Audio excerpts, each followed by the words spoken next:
Okay, we're starting section 2, chapter 5, unit 5.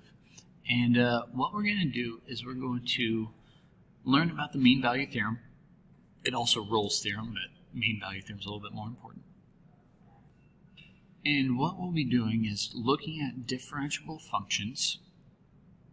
And the whole premise is that if we can find the average rate of change over an interval, as long as the function is differentiable, then somewhere in that interval, we must have a derivative that is equal to that average rate of change.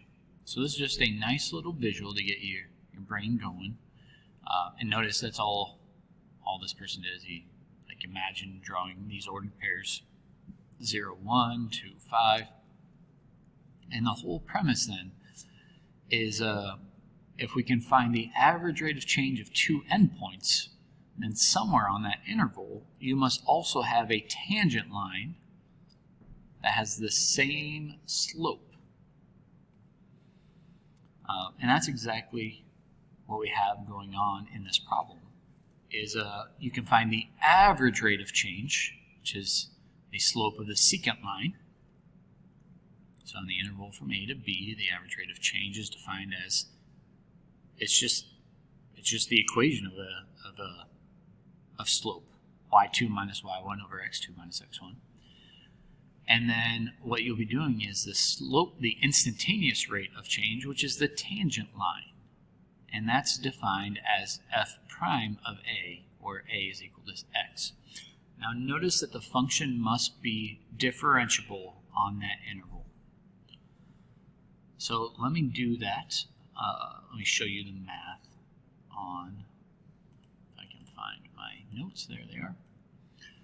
So on this problem, the whole premise is to do the average rate of change is f of 12 minus f of 2 over 12 minus 2. So notice that you just take the endpoints and you do the slope equation. That's why you spend a month or 2 months or a whole semester in Algebra 1 doing slope. 12 minus 2 is 10, and I'd have to actually do the math. I'd have to go up to my chart and figure out that when f was 12, it was 8. F of 2 was 5, so 8 minus 5 goes in the numerator.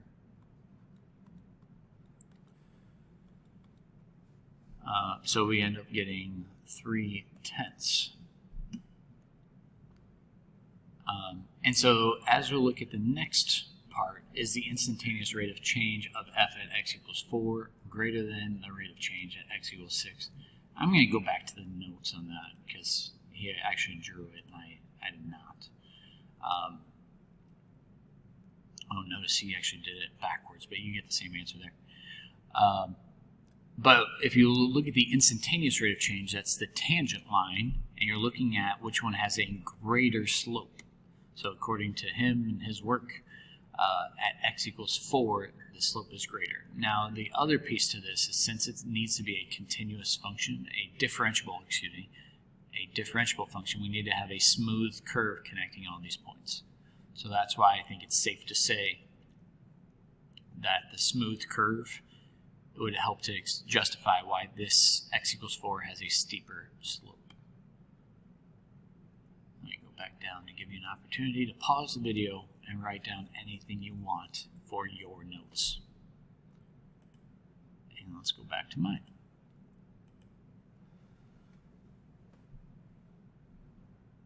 Okay, so with Rolle's theorem, I'm not a huge fan of Rolle's theorem, and there's a big reason why. Rolle's theorem is the mean value theorem for a specific case. So you can actually survive through calculus without knowing Rolle's theorem, without ever memorizing, because you never have to give Rolle's theorem as a justification when you could just write down the mean value theorem. That'll make more sense here in a few minutes, or maybe the next video. But as I talk about Rolle's theorem, it's basically a function needs to be continuous on the closed interval and differentiable on the open interval, and the endpoints have to have the same y value. Do you see how many conditional statements we need first? then there must exist at least one value where the derivative equals 0. So if I were to go back to my notes, by the way, feel free to pause this and write that down. If I go back to my notes, whoops, and I gave you a quick visual of Rolle's theorem. So we have some A value here, some B value over here. Notice that the Y values are the same. F of A is equal to F of B. No matter what I draw, and remember, it has to be differentiable, so they have to be smooth curves.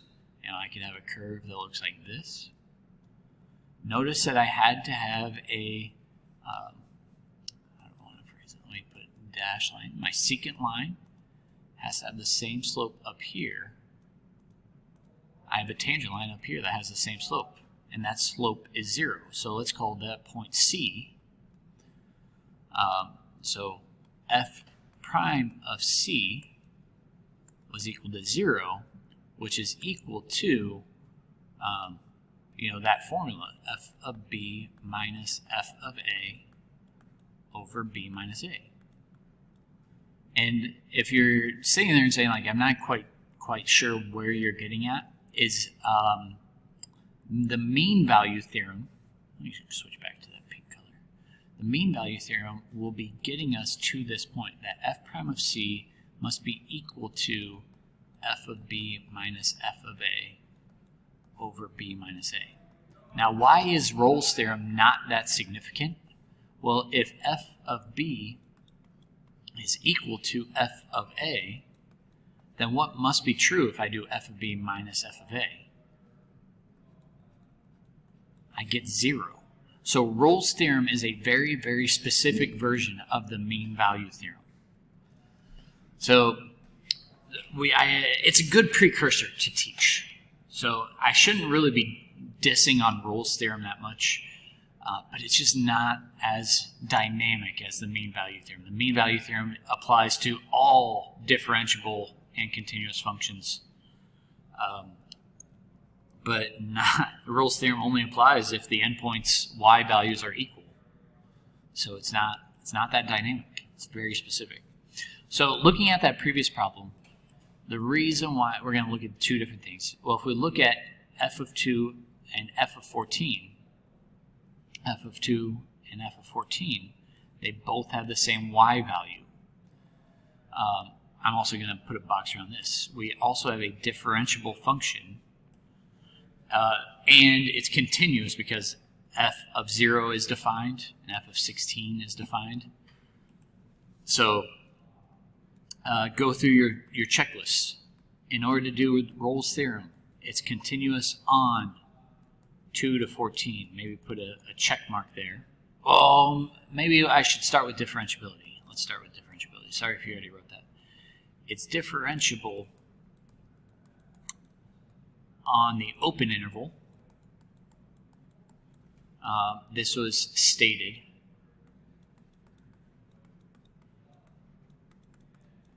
And this is where I've gotten into arguments with students, is they say, well, why can't I just write down that it's continuous? And the thing about college professors is unless it's stated in the directions that the function's continuous, you have to explain why it's continuous. Well, that's where earlier in the year we talked about differentiability.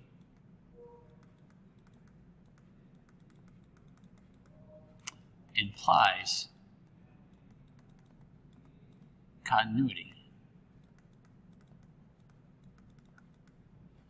And then the last thing, in order to do Rolle's theorem, is that f of 2, the y value, which equals 5, must also equal f of 14, the y value.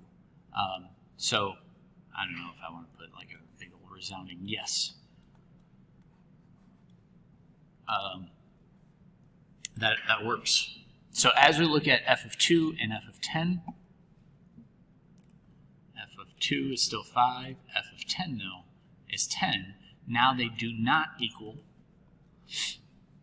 f of 2 does not equal f of 10, Now, you could still write down as differentiable and continuous, but because of this thing, then no. Rolle's theorem does not apply. Now, maybe I'll go back to that answer key real quick. Where was it at? Now, notice that between x equals 2 and x equals 10, there is a horizontal tangent. There is a point where the derivative should equal 0, but it's not implied by Rolle's theorem. So notice that about these rules, these theorems that we're talking about, is it might be true, but it doesn't have to be true by Rolle's theorem. Now between 2 and 14, because these are the same, they're continuous on the closed or differentiable on the open, then there has to be. That is what we're talking about with these theorems. Oh, rats, I keep hitting the wrong button. Okay, so let's talk about some of these problems. So in this, first of all, we already know all polynomials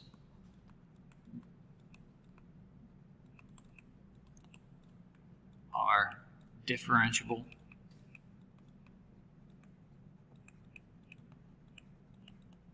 and continuous. So that checks off our first thing. It's continuous. Both of those are true on the set of reals. So we don't even have to look at these endpoints. Now, if you wanted to, you could talk about the open interval from -3 to 0, and then this one would be the closed interval from -3 to 0. You don't have to. So then the second piece is, let's make sure that g of 0 equals g of -3. Well, g of 0 is easy to find, because 0 squared is 0 minus 0, still 0. And then g of -3, a little bit more work to do. So we end up with, let's see, that would be positive 9, so that would be 9 times 9 is 81. And then -3 to the 4th power, -3, 9, -27, 81. So it is safe to say that these two things are equal, so Rolle's theorem applies.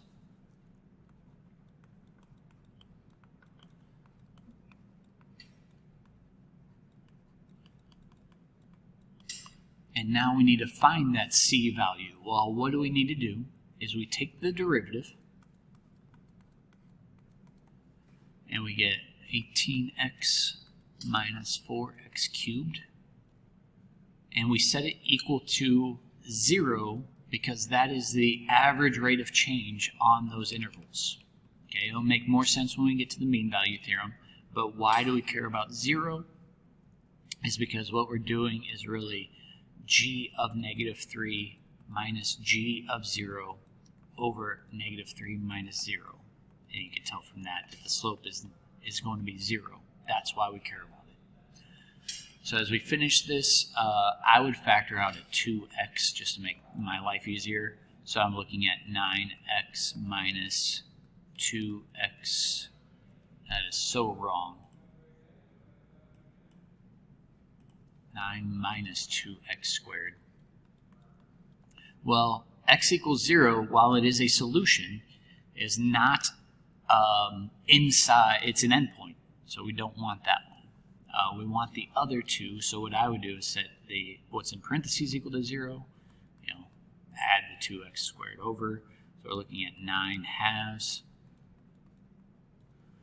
If you want to, you can just, when you square root that, you get two answers, a plus and a minus. And you can square root it, each piece. But the only thing that I want is the negative answer to be within this interval. So the only answer I really care about is, and by the way, I know the directions say C, so if I go to the answer key, he'll write C equals, not X.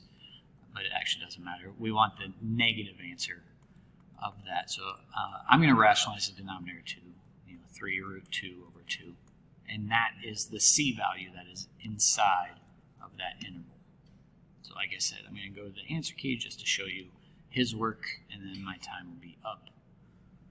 Notice that he crossed off the ones that were not in the interval. And you don't have to rationalize. And I'll start on this